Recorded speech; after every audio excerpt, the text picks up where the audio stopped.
You're listening to Indiana Jones and the Comics Crusade on the LONGBOX CRUSADE NETWORK.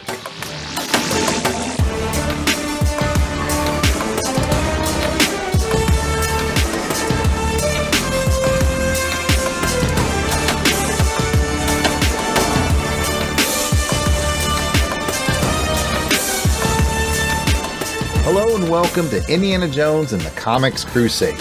I'm your host, Jared Albrecht, the Yard Sale Artist, and I will be taking you on an adventure with me as I index all 34 issues of 1983's The Further Adventures of Indiana Jones by Marvel Comics. On this episode, we will be taking a look at issue number 6. Issue 6 is cover dated June 1983. The script is by David Michelinie. The penciler is Howard Chaykin.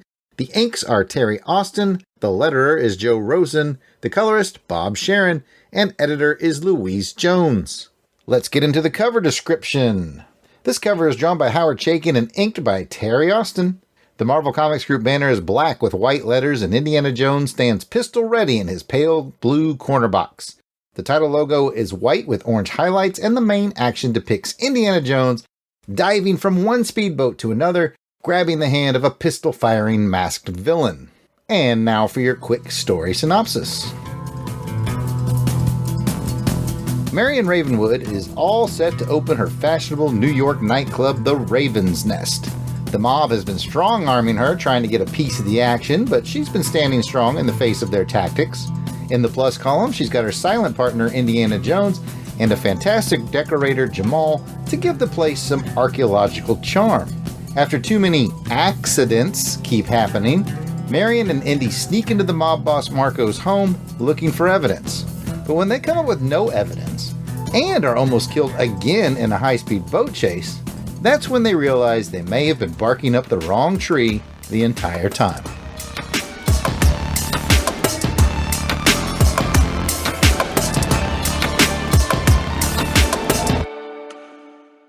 Okay, folks, I want to welcome everyone back to the Temple of Longbox here for issue number 6. I am joined by my best friend in life and the master of all things, James Bond, and the man from U.N.C.L.E. and Robin Hood. He's the smartest man on the planet. It is Alan J. Porter. Welcome to the Temple of Longbox, Alan. Thank you, Jared, and the check's in the mail for that intro. I thought you would like that. So, Alan is joining us here down the Temple, and we're going to talk Indiana Jones. And it was an easy sell for him on this one. I was like, "You want to talk Indiana Jones?" He was like, "Yeah." So I was like, okay. So the first question I tend to ask people is sort of like, how did you come to Indiana Jones? Did you catch Indiana Jones on the big screen when it was released? Did you come to the comic books? How'd you find him? Actually, Indiana Jones, Raiders of the Lost Ark, was in fact Jill and I's first date. Oh, wow. That's awesome. Yeah. When we were at college, a couple of weeks after we met, we went to the movies together. We'd been out to a couple of gigs on the college campus together, in a group with friends. But this was the first time we actually went out on an official date and was to go see Raiders of the Lost Ark. I knew instantly she was the girl for me when she kicked over my bucket of popcorn and sent it all over the floor. And ever since, in the 40 years since, I have not allowed her to buy popcorn whenever we go to the movies. You got to set the rules. Yeah, you've got to put the ground rules in place. We actually have, though, at the moment, because we've literally just moved, as you know, into a new home. So it is actually still packaged up. But in our last 3 houses, and it will go up on the wall in here, we actually have the frame poster for Raiders of the Lost Ark. It's always been in our living room. So very cool. I love that. Here we are in episode 6 of this here podcast, and I don't know if we're ever going to get a story that tops this one. You are currently in first place for Indiana Jones. First date. You're still married after a few years. Almost 40 years, you can say it. Yeah. You even put the poster up as a reminder. That is really, really cool. But actually, for the comic books, this is actually a series I didn't read. I did have a couple of copies, but I picked up the copies with the John Byrne covers because at one point I was a complete Byrne victim and would pick up any John Byrne artwork that I saw. When I got back into comics in college, again, Jill's fault, she got me back into comics.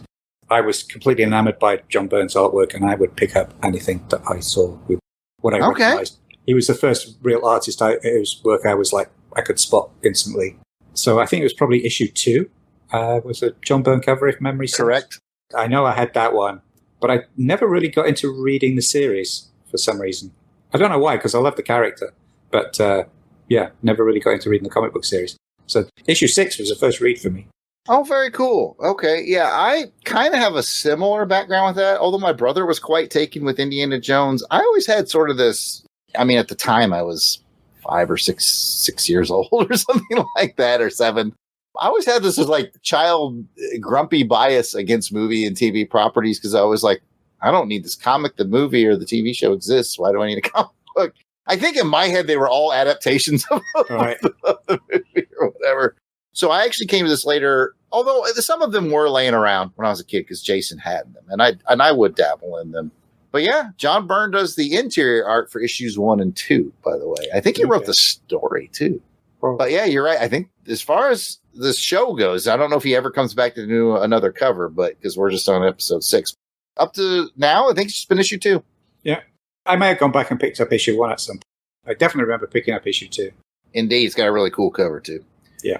Speaking of covers, let's take a look at the cover of this one. I've described it earlier in the show. You're looking at it now. What do you think? It's a cool action shot. I mean, it's Howard shaking. We'll go on to that probably when we talk about it. So, very cool action shot of Indy sort of leaping onto an assailant. I like the way that he's sort of coming across the page and sort of towards you. The shots going up. Very iconic shaking things with the bullet, the gunshots, the circles and stuff shooting off. The only thing I will say is I've seen the cover before on, posted on things and stuff like that. I always assumed he was leaping into a car. It's only actually having read it that I realized it's a boat. And now I look at it again and I'm like, oh yeah, there's the waves in the background. The Marion's in another boat. Always assumed he was leaping into like an open top sports car or something like that. But we have that in common. In fact, I've read this entire series through before I decided to podcast on it, and it was only on the second go around where I sat down to describe the cover here on the show that I realized that it was boats. I like covers like this. It's like lots of action, well staged, but also makes me think, okay, how did he get into this situation? I actually want to read the story to find out what's going on here. Yeah, I think the cherry on top of this cover that adds a lot of the motion to it is that his hat's flying off. Yeah. Up into the logo of the book. I think that's really neat. There's a lot of motion here. I mean, you've got him in the leap, you've got the hat flying off, but you've also got the sort of the arc of the bad guy's gun as he's trying to fire off, what was it, 1, 2, 3, 4, Mm-hmm. 4 shots in an arc. And that's what comics does best is I think, a good comic artist can really give you that sense of time and motion in a static picture, and Shakin's a master of that. And I think this is a great example of that. I wholeheartedly agree. It's funny that we're going to talk about this a little earlier than maybe we would in some of the other issues. I've noticed this little pattern as I've gone through doing this show, and here we are on episode 6. I almost always find something in the further adventures of Indiana Jones, and I have to remind our listening audience that this came out in 83, so Temple of Doom's not even out yet. The only reference point is Raiders. And almost every issue, I find something that will end up happening in a future Indiana Jones movie. And I will remind everyone that there is a big speedboat chase like this in Indiana Jones and the Last Crusade. Oh, yeah, you're right. There is, isn't there? Yeah. It's weird how every time I go into an issue, I'm like, hey, this is going to happen in this movie. It's really weird. It's like the movie people read the comic books. You're not the first guest to maybe think that would happen. Some of the other guests have been like, maybe. I think it was Delvin who was big on that. Like, they were like, let's go see what other people have done and maybe steal some stuff. Steal's a strong word. Go back over the 25 years of the James Bond comic strips in the British newspapers, and there's so many things in that got lifted and used in the movies later on. So. Oh, fascinating. I just got I have like a 6-volume set of like all those Bond comic strips, and I haven't read them yet. So I'll be looking forward to seeing that. Oh, you can do the spot there. Oh, yeah, they use that in the movie. They use that. Oh, very cool. I look forward to that. Okay, well, let's open up that cover and let's go on to the interior of the book. And this is kind of the part of the show where you just get to run wild, Alan. You get to, there's no one else you have to wait on for highs, lows, or what this. You just kind of toss out your talking points. I may chime in with you here and there, but what is your thoughts on this story as provided by David Michelinie? And even in the credits, it says, from an idea by Archie Goodwin. I enjoyed this story. It's a good pulp action story. I'm not sure it's an Indiana Jones story. Interesting. Tell me more. like I said, it's a good pulp action story, but there was nothing that Indy did that he had to be Indy to do it. There was nothing, to my mind. You could have taken Indy out and you could have put Lamont Cranston, the Shadow, in. You could have put somebody else in. Sure, yeah. It could have been virtually any pulp Dick Tracy. Yeah, right. There was no archaeology really in this. The bad guy, the guy who sets things up at the end, he's like, I'm smuggling these artifacts. And, the only thing Indy says is, I wondered about that when I saw some tooling on the piece that I picked up. But he didn't pick that up and then make any connection to it. That subplot never went anywhere. There was a panel where they focused on the fact that he picked up a piece of this broken collar and put it in his pocket, but they never picked up on that. He never did any archaeology. He never used his experience as an archaeologist, as a treasure hunter, to figure things out. He only really figured it out when he actually saw the knife with the curvy edges. And I must admit, as soon as I saw that, I was like, I know who he is. Jamal. Yeah, it's obvious. Like I said, I think it was an enjoyable pulp story. It wasn't an Indiana Jones story for me. I got the same feeling. I won't lie. I mean, it was still fun, and it was great to see Indiana Jones do his thing. But it did occur to me, too, like you said, this could be The Shadow. It could be Dick Tracy or Bulldog Drummond or Sam Spade or, it's very of that era. And that can be fun. It can be fun to take your character and put him more into that kind of story. And so I didn't dislike it for it, but it definitely didn't have a supernatural vibe to it like a lot of Indiana Jones does. I will tell you one thing that obviously I don't think you could have known just coming in at issue 6. I don't think I'm mistaken. I'll be happy if our listeners straighten me out, but I'm 99.9% sure that here at issue 6 is the first time we see the return of Marion. So I think that was kind of the big excitement around issue 6. Right. Yeah, it's interesting because you mentioned Raiders, and she makes some remark in here about the money that she made off that Raiders gig. And I'm like, how did she make money? How did she make money out of that?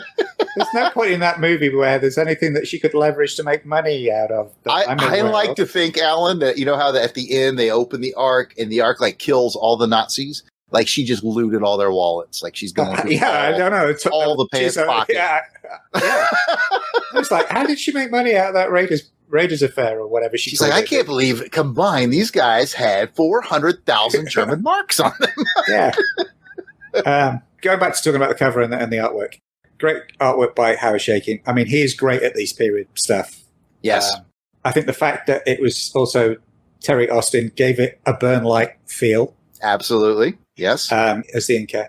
I'm sure you've touched on this in other episodes, but Marion and Indy completely off model. They clearly did not have the likeness rights. You're one of the few that has come to that. Well, I mean, everyone eventually comes to that conclusion, but you brought it to the show because I usually remind everybody, I think they had the rights to Indiana Jones, the character, but not the likeness. Because if you look at the movie adaptations they do, they obviously have the likeness rights. But here, a little looser, but I like what they do with it. I will say it was a bit inconsistent. There was sometimes I was like, I had to go back and double check that actually was Indiana Jones. I think he could have come up with a more consistent model. And one part of it, he seems to age really a bit. And there's another part where he's wearing his glasses. It's like, my God, it looks like Howard Chaykin's Clark Kent. I think it was a little inconsistent with the modeling. I don't know whether that was Chaykin or Austin or between the two of them. It seemed a bit odd. But I will say a big up for me that I loved the fact that Marion threatened the mob boss by threatening to shoot his favorite record, As a vinyl collector myself, I knew it. That was like, I felt that, yes, But that was a neat twist. I don't think I've ever seen that done before. It's like, I'll shoot your dog or I'll shoot your son or blah, blah, blah. I'll shoot your favorite.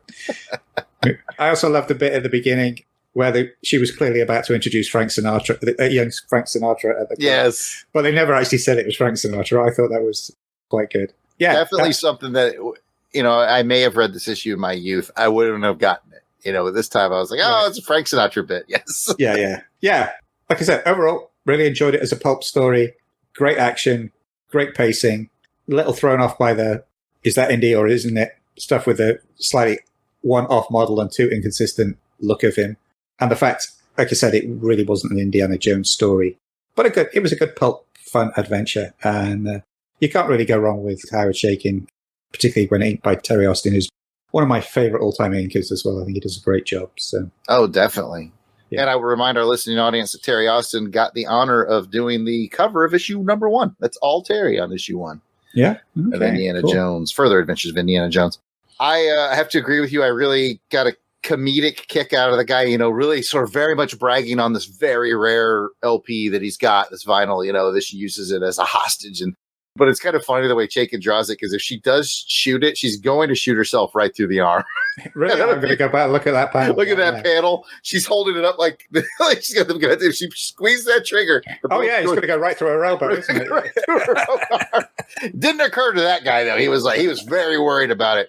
But, you bring up consistency of, like we talked about, they don't have the likeness rights, but it would be neat to have some consistency. And I feel like that is a bit of a plague on this from a macro view, because I'm on it. Issue 6 now, and they keep changing artists. Like, nobody has stayed for more than 2 books.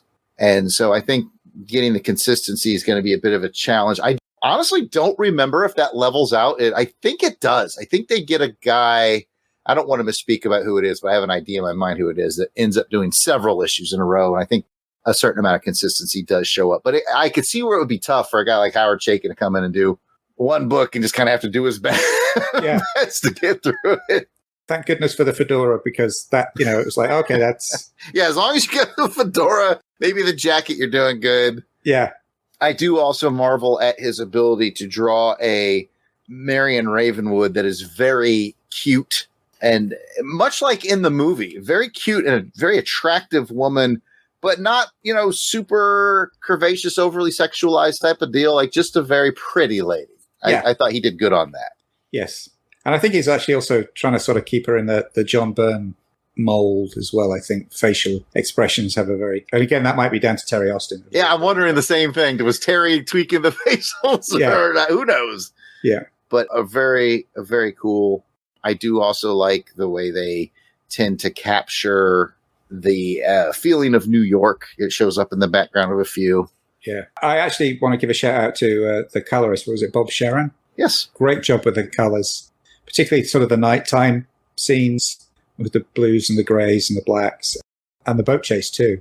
That could have been a very muted palette, but it actually works exceptionally well, I think. I'm glad you pointed that out. That's really neat how it almost has that day for night thing that they do in movies with that blue hue. Yeah. And then when he does explosions and stuff, they're pop. They're still oranges. And yeah, that's really cool. Yeah. Yeah, I'm glad you mentioned that. Okay, Alan, anything else around the story or the art or anything? No. Well, then we will dig into an ad. And Alan and I chatted a little bit before recording. We picked the ad that we're going to discuss on this one. I know you longtime comic book fans, especially of the 80s, are going to recognize this one, because we're going to go with Captain O, the Olympic prizes or cash for selling something. I can't remember if it was, some of them were seeds. That might have been Grit. No, Grit was the newspaper. Yeah, some of them sold seeds. Some of them sold gift wrap stuff. Doesn't really matter. We're going to talk about the go with Captain O, Olympic prizes and cash for selling. Oh, this one's cards and gifts. I can see it now. Sell cards and gifts from the booklet. Alan picked it out. He said, I want to talk about that one. So, Alan, regale us with your memories of go with Captain O. Well, it's Captain O, and actually it was Grit as well, with the two of them. Very similar, yes. Yeah. Those are the ones I remember, and I hated them with a passion. Because growing up, pre-college days, before this series came out, but obviously, first time around with comics, when I was a lot younger, I was on the wrong side of the ocean. And there was this wonderful ad basically promising that if, as a kid, I went out and actually harangued my neighbors to buy either a newspaper or seeds or wrapping paper, I could get all these great gifts. And I had no idea what some of these gifts were. They looked very exotic to me. You Americans had all the cool stuff. I would spend hours poring over the pictures on those ads of things that I could never, ever in my life, not realizing that I would eventually move across the pond. But at that point, thinking never in my life would I have access to or be aware of strange BMX bicycles, chopper bikes, AM/FM radios, things that we just didn't have. And it was like a window into a very esoteric, strange world of. Wow, that's such an interesting perspective. I've been a teenager in a world that I would never ever experience and have these things, but it was just like that little window So that is such an interesting perspective. So there's a commonality that all of us kids, I can speak for over here in America, we pour over it too, looking at all the cool prizes and stuff. But it's an interesting perspective that some of these things are things that I mean, some of these things are things that I've never seen either. But you're in a whole other culture and community, and so a lot of this stuff is like, yeah, what the heck is that? What are the Americans doing over there?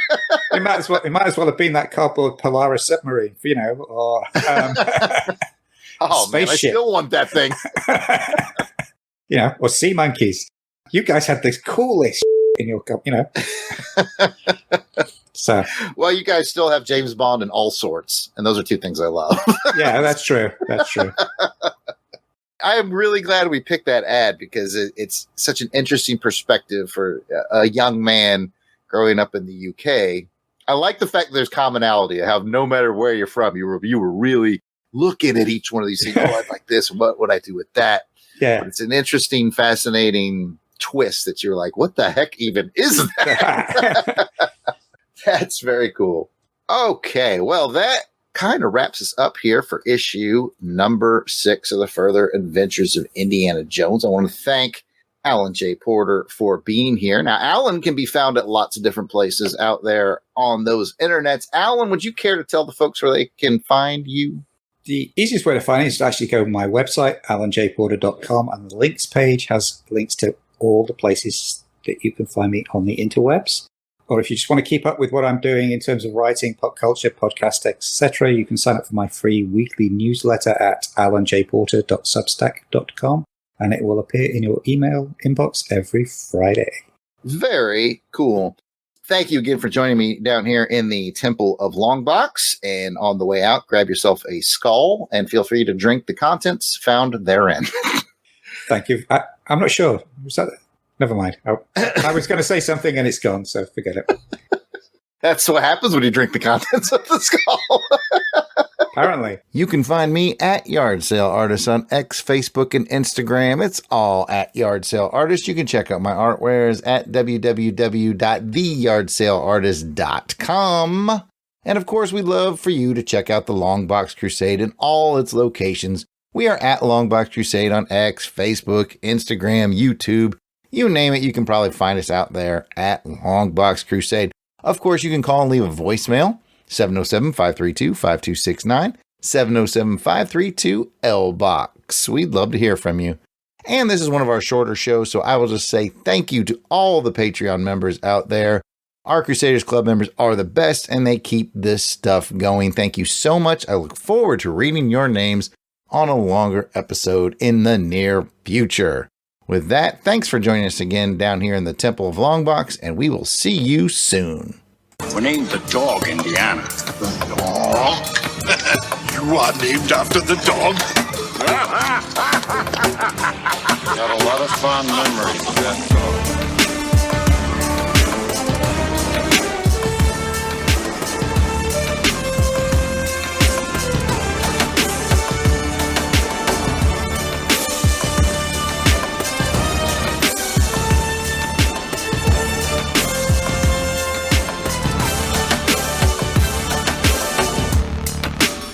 What did you find, Junior? Junior? Dad? Geez, what does it always mean? This Junior? What's his name? Henry Jones Jr. Like Indiana. May we go home now, please?